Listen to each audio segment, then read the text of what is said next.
press coverage from ESPN Ravens reporter Jamison Hensley. Lamar Jackson should be okay, says Coach Harbaugh. Jackson injured his left ankle, missed the final 2 plays of Sunday's game, but he does appear better after meeting with trainers today. Harbaugh said that it will be decided throughout the week. The Ravens face the Bucs on Sunday. That is a perfect jumping off point for this on Overreaction Monday. I'm fired up about this show right now. He's jacked. He's pumped. He's ready to go. Because it's Overreaction Monday. Fair enough. It's an overreaction. You got scoop. I did. Oh. Whoa! On to the next one. Reaction. But to say that they are the best, that would be an overreaction. Really, dude, thanks. Don't press send. I'm just saying, send it to your mama. She cares. Oh, wow. Was That was tailor-made for Overreaction Monday. I love Adam's face, though, when we tell him he's right. That's what Monday is about. Oh, we continue with Overreaction Monday. Let's talk about the Bears, shall we? Let's talk about specifically the Bears defense and say that that will make them the most dangerous team in the NFC playoffs. Gentlemen, is that an overreaction? It's an overreaction for me. They're an outstanding defense, and they're going to be hard for any offense. All the best offenses we saw for the Rams. Certainly, I don't think would be much different for the Saints in terms of the challenge. With that being said, you know, I just don't see them as the most complete team. And I think the most complete team is the most dangerous team. I believe that even though they've lost, you know, to the Rams, you know, in Chicago, whether it's the Saints, just the experience of the quarterbacks in the postseason. And so it's why I would take a team like the Saints. Like, that's a more dangerous team to me. A team with Drew Brees and a good defense rather than Mitchell Trubisky and an awesome defense. If the playoffs in the NFC started today, the Saints would be the 1 seed, correct? And if the Saints were the 1 seed, that means they're playing in the Dome in the divisional playoff and the conference championship if they win divisional playoff. There's not a more dangerous team in the NFC in the playoffs than the Saints would be at home. Period. End of discussion. Bears are really good. Wow. No, I know. I definitely agree. You know, you talked about the home field advantage. And when we were in Pittsburgh, I think 5 of the 8 years we were the #1 defense in the NFL. We only went to the Super Bowl 2 of those years. And both of those years we hosted playoff games. We hosted the AFC Championship. It's different when you're a great defense and you get the opportunity to play people at home. On the road, it doesn't get rolling. Sometimes the momentum doesn't swing in your corner because the defense is playing well. You're going to need a quarterback who can steady a game. You're going to need a quarterback who can make a play when he needs to. And if you watch Mitchell Trubisky last night, the Chicago Bears won in spite of him. He gave the Los Angeles Rams opportunities to get turnovers, opportunities to get shorter fields. They just couldn't capitalize because this defense got rolling. Jared Goff is going to be different when it's 65 degrees and sunny in Los Angeles. Drew Brees is going to be different when he's playing in the New Orleans Superdome. And so for me, teams like that are still more dangerous than the Chicago Bears are. Clean sweep. And even very good teams, which the Rams are, obviously can trip up week to week. How about this? He hasn't tripped up, not very often anyway. Patrick Mahomes is the MVP favorite again. Is this an overreaction? It is. And right now, he's in the top 2 or 3 candidates in the league, okay? Right now. But there are 3 games to go, and he has a chance to win it. But I still say today, if the vote is given out, or taken today, and the award is handed out today, which is not, Drew Brees still wins for me. And he wins not just because of what he's done this season, but because of the fact that he's 39 and he's never won the award. So I don't have a vote, but I would vote for Drew Brees today. Now, Patrick Mahomes still can win this award, and there aren't many people who have been any more valuable than him. But he's not the favorite today, so to me, it's an overreaction. Let me just say, I'm glad you don't have a vote. This is not a Lifetime Achievement Award. I mean, it is. Okay? It is. This is not, guys aren't grandfathered in because they've had good years in the past. I'm obviously kidding. You're qualified to have a vote. But it's still not a Lifetime Achievement Award. But that point's valid. I'm going to say this is not an overreaction because I do think that the year that Brees was having, especially early on, even though Mahomes was playing great, he's kind of on this pace to throw over 50 touchdowns, it was like, well, like Brees' year is pretty crazy. Right. Look at the completion percentage, you know, at home. I mean, just the numbers for interception Brees total, have very low, been right. amazing. And so I thought at one point Brees was the favorite to win. And then you heard the Aaron Donald stuff. And the truth of the matter for me, when I watch the Chiefs play, and the fact that Patrick Mahomes' stats are going to be what they are. If you think about it, here are the guys that have thrown over 50 touchdown passes. Tom Brady, Peyton Manning, and no one else. That's it. That's the end of the list, by the way. That's list in.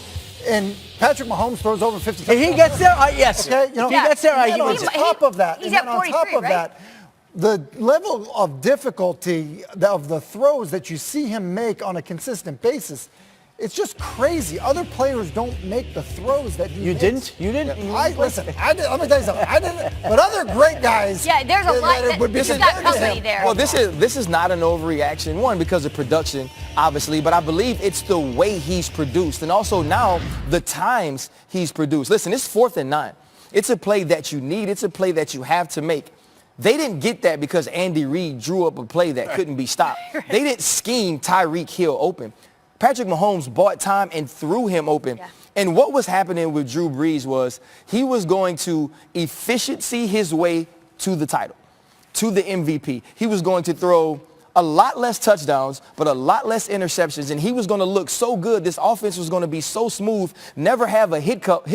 We were going to say Drew Brees just played at such an efficient level, he deserves the MVP. Well, that's changed the last 2 weeks. He's thrown interceptions in the last 2 games. They haven't ate up yards in the passing game. They struggled offensively. And when you watch the Kansas City Chiefs, and they have 2 losses, just like the Saints, they do not have those losses because Patrick Mahomes didn't show up. Patrick Mahomes has shown up week in, week out, and produced. We've seen these things change week to week, and it may change again, and there are 3 more weeks to go. But based on our conversations earlier, we should be talking about Amari Cooper for the MVP too. And I mean that. He should be in that conversation as well. No, not at all. They're not going that By far. the way, overreaction Monday. Adam Schefter should have a vote. There we go. He just lost it. That is not an overreaction. He just lost it. I don't think this is an overreaction, but I'll ask the 3 of you as well. The Carolina Panthers, fellas, are done. They have lost 5 in a row. They appear to be reeling. Things just aren't going in any way, shape, or form the right direction. Are they done? Is that an overreaction? This is not an overreaction for me. Well, we were talking, well, at least let me say not we. I was talking about this team having an opportunity to compete for home field advantage, to compete and have an opportunity to win the NFC South just 5 weeks ago. I was starting to think that Cam Newton was playing the best ball we'd seen him play since his MVP year. Since then, he slipped, and not necessarily in just numbers. But if you watch him in situational football, clutch time moments, the red zone, 2-minute, 4th quarter, 3rd down, he hasn't been an efficient quarterback. He's been inaccurate, he's made bad decisions, and he's hurt this team offensively. And then you go to the defensive side of the ball. Ron Rivera had to take over play calling. And you go into the Cleveland Browns and you play against Baker Mayfield, you're allowing Jarvis Green to get 50-yard runs, to get Jarvis Landry, I'm sorry, Jarvis Green did play with me at LSU as well. Jarvis Landry to get 50-yard runs. Baker Mayfield to thread the needle, and like I said, it was just LSU on LSU on LSU crime because Jarvis Landry caught a ball over Eric Reed and Dante Jackson. This team is not winning in any phase of football. You've seen Gano lose games as a field goal kicker. You just can't do the things they've done over the 5 weeks, and I just don't know how you pinpoint one area to fix. Think about where the Cowboys were 5 weeks ago, where the Panthers were, and where we are now with both those teams. Yeah, it's not an overreaction for me. I agree with everything you said, especially you look at the defensive side of the ball. The other aspect of it is I think you could always count on Cam because he's just such a phenomenal athlete. He can take over a game as a runner. He's been productive as a passer. He's not playing great. And so if you can't kind of hang your hat on Cam bringing it every Sunday in the run game and passing the ball better than he's been passing the ball, then they're all out of sorts on offense. So I don't know what aspect of the way that team is playing right now that you would like and think is you're going to rally around. 5 straight losses, new owner. Owners don't like losing. Owners don't react well to losing. And it's not a reaction to say they're done. And now the question is, what is the fallout going to be of 5 straight losses? They've already fired some assistant coaches last weekend. Ron Rivera said after the game yesterday they're not going to make any more staff changes in season. But again, you can't have a slide like this where the percentage chance to make the playoffs drops like that and not think that there's going to be some fallout somewhere along the way. Well, David Tepper paid in the B's, right? The billions, not the millions for this team. It's a tough spot to be in, especially with a new owner. Carolina also making matters worse, has the second most difficult remaining strength of schedule according to our Football Power Index. So it won't be a cakewalk regardless of how they play. There you go. All right, sit back, relax. Pull up a seat by the campfire. We got the best of the best. Our Sunday standouts are up next. Trubisky pops a pass down Bradley's soul. Touchdown! Touchdown Bears! And the tricks keep on coming from Matt Nagy. Monday staple, only this week. I think we had a clean sweep in our agreement that it was the best Sunday of football this season, yes? Yes, Adam came around? I didn't. Who came around? It was me. You came around. Okay, so here's what we have plenty to choose from in that case. Here's Ben Roethlisberger looking for Juju Smith-Schuster's back of the end zone, comes down with it, taps his toes, he's inbound. This was a great play. The referees actually ruled this incomplete when it was live action, but as you can see, Juju does a great job of getting both feet down and dragging them in the back of the end zone. Obviously, we'll see this game again, but here's Patriots and Dolphins. We got the punt here blocked by Albert McClellan. He dives in for the block. We'll try that again, and I'm afraid there will be a serious feeling of deja vu.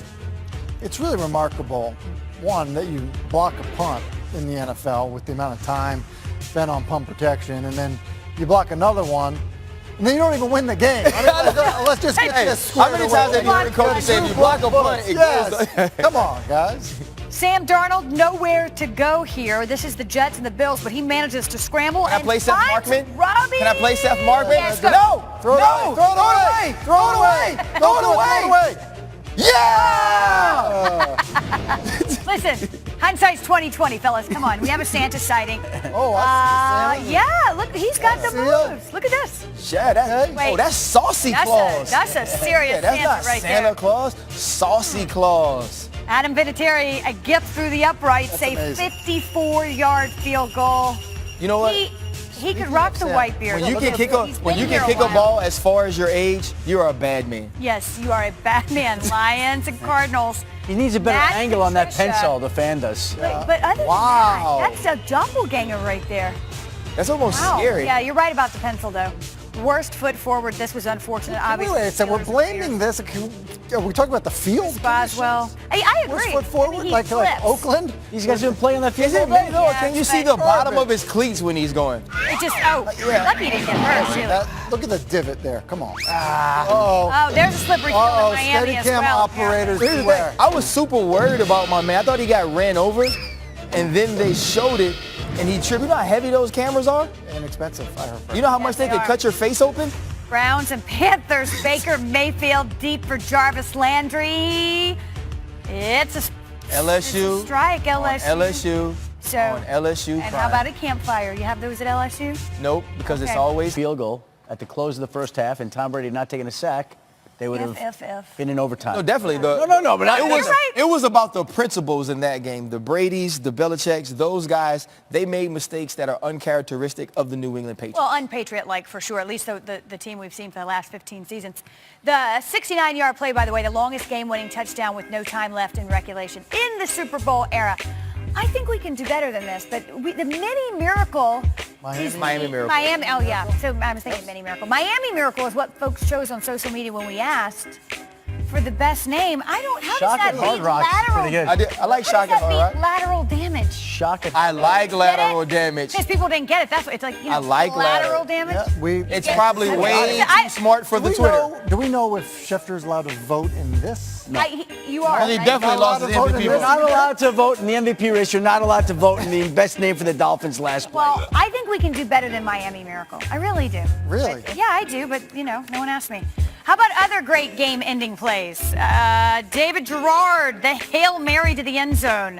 Mike Thomas catches the That was deflection. crazy. Jaguars win. This is why guys Bat it just down. catch the ball Bat it now. down. Because they tell you to bat it down, and this happens. Don't bat it down. Yeah. Should've- Well, should've boxed him out. Had the stats. Ravens and Browns. This is Monday Night Football. Travis Coons, a 51-yard field goal. It is Remember this. blocked by Lawrence Guy. Right. Will Hill scoops it up and returns it. But just look at this convoy. This is why you always go, run go. a block kickback, because there's nothing but big guys out there to chase you. That's right. And then Look. this was back when the Browns. He's moving too, by the way. The Browns. They look like the Poor Browns. Browns. Yeah. So you know what I think about Things some are of Jim your better. Harbaugh wasn't even excited that they won the game. Packers and Seahawks. Thank you.